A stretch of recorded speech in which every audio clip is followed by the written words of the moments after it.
Hello. Well, look, we're back together again. My name is Nicole, also known as Teacher Nicole, here with a series on pronunciation, on English pronunciation, right? As I've mentioned before, the series is to help with your pronunciation, articulation, and fluency, but also for your listening, right? So once you have a few key pieces of information, it should make it easier for you to hear what is being said. We are going to do a whole listening series because that is slightly different, but these are some important clues that can really be helpful with listening, in addition to pronunciation. All right? So this is video number 4. What? Okay, and so in this video, we're gonna just jump right in to different texts, right? So what I'm gonna ask you to remember and to think about are some of the key elements that we've explored through the series. So the first thing that we looked at was talking about connected speech, the fact that English is connected speech. We do not separate, we just mash it together. Actually, it's called joining the words, not mashing, but mashing just sounds so much more exciting.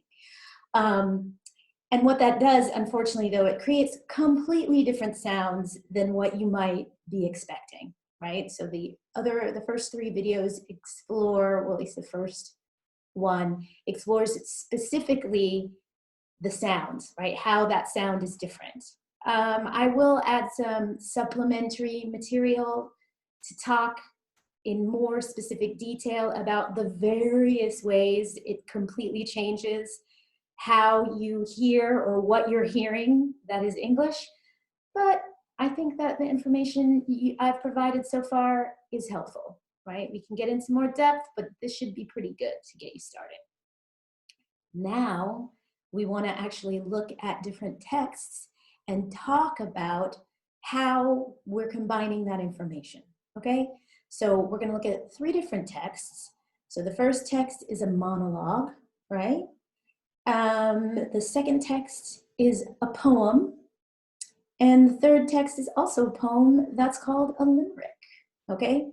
So we're starting to now get into the realm of spoken communication, right? So let me say a couple things before we get into those texts. And by the way, I'm only doing a section of each of those texts. For the full text, you can find that information below. And by below, I mean in the boxes below. Okay, just so we're clear. So, where was I? Okay, right. Spoken communication.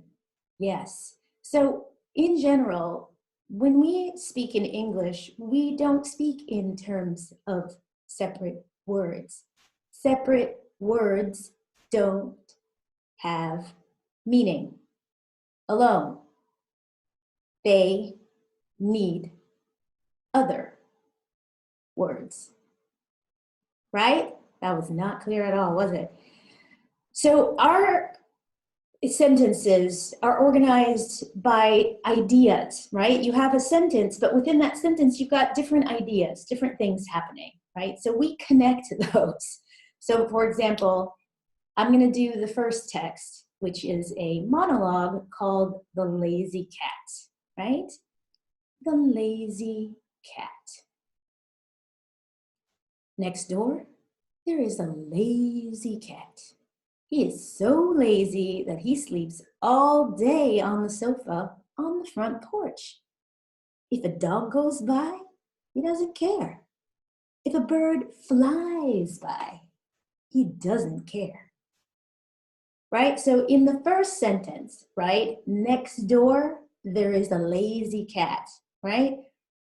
Location, where? Next door. What? A lazy cat, right? So you can't separate out the elements, right? There's no one word in that. You've got those words that give you one piece of information and the other half of the sentence giving you another piece of information.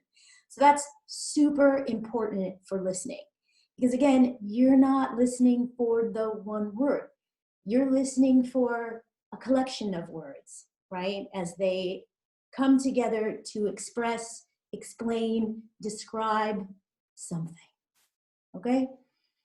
The other thing to notice is, again, I haven't spoken very quickly, right? Next door, there is a lazy cat. But remember our monkey, right? Next door, there is a lazy kit, right?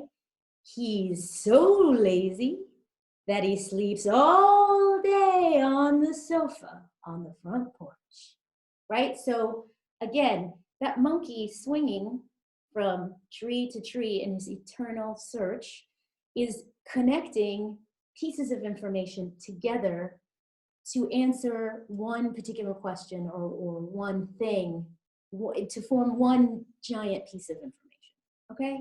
So that's super important.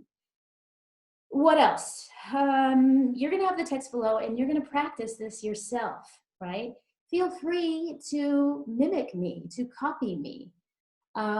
There's no shame in your game. When I was learning Spanish, I actually listened out for people whose Spanish I really liked and I copied them. Why? Because when you do that, the information is more than the words, right? You heard in that expression, right? Next door, there is a lazy cat. It's clear my feelings about that cat, right? That cat is lazy and I don't approve, right? So that's all there, but I didn't tell you that. I didn't say there is a cat next door that does nothing and I don't approve, because I didn't have to. The sentence, that information was provided not only with the words, but the way I said the words, okay? So that's super important, which is why listening in English is super important. In the beginning, you're not gonna hear everything. And if you are studying English and you don't actually live in an English-speaking country, you're never gonna have 100% comprehension, listening comprehension, nor is it necessary to understand, okay? All right, I got some feelings out. I feel much better. So that is the lazy cat. That is a monologue, right? It's a text. So now I wanna talk about poetry and the way poetry can also really help us with our listening and with our sense of what it is we're trying to say, the emotion, the feeling behind what we want to say, okay? So the next poem is called The Owl and the Pussycat. The owl and the pussycat went to sea in a beautiful pea green boat. They took some honey and plenty of money wrapped up in a 5-pound note. The owl looked up to the stars above and sang to a small guitar. Oh, lovely pussy, oh, pussy, my love, what a beautiful pussy you are. You are, you are. What a beautiful pussy you are. Right? It's so sweet, even if you don't know what the hell a pussy is, or you think you know what a pussy is, and you're wrong in this case. It's just sweet. You already know that it's sweet, okay? So that's the other thing. Be not afraid of the words and the emotions behind the words. And what I mean by that is don't block it. Don't be like the owl and the pussycat went to sea in a beautiful pea green boat. They took some honey and plenty of money wrapped up in a 5-pound note. What? What is that? You have feelings and they are a part of who you are, and so therefore should be a part of how you express yourself in your non-native language of English, okay? So I'm saying that specifically for my Spanish students because they tend to want to feel like they have to do and say things in a certain way that doesn't have anything to do with them, right? So the tricky part of language is that it's a repository of all kinds of cultural information. It's an entirely different way of looking at the world. And when you learn a language, you have to accept that. And you have to actually take that on. So that means you're not actually going to be the same exact person you are in your native language. It's just not going to happen. So have some fun with it, right? Poetry is beautiful because it's expressive, right? But I think you can also hear the music. If you use this text to practice with, what you're really looking at to focus on is finding some rhythm, right? You're looking to find some variation in tone. You're looking for the music of the language, right? The owl and the pussycat went to sea in a beautiful pea green boat. They took some honey and plenty of money wrapped up in a 5-pound note, right? It's beautiful. Every language has its own music.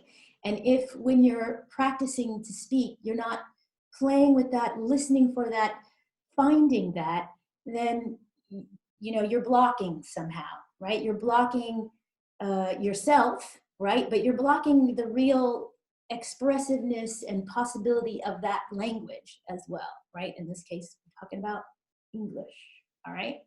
So the last text we're gonna look at is a different kind of poem. It's called Limerick, okay? Limericks are really fun. I love limericks. They're awesome. They have this very specific rhyme structure. They're just 1, 2, 3, 4, 5 lines, and they're often very funny. They're actually very dirty, like not appropriate for children. But not today. We're on YouTube and we're getting everybody to say limericks. So what's really cool about limericks is they highlight another important aspect of spoken English, and that is emphasis, right? So when you speak, all the words you're saying aren't the same. And so then you got to help people know what you mean or what's important about what you're saying. So let me share with you this limerick. There once was a lady from Niger who smiled as she rode on a tiger. They returned from the ride with the lady inside and a smile on the face of the tiger. Okay, right? The limerick. I'll do it one more time because it's pretty quick. There once was a lady from Niger who smiled as she rode on a tiger. They returned from the ride with the lady inside and a smile on the face of the tiger. So, again, there's a particular rhythm.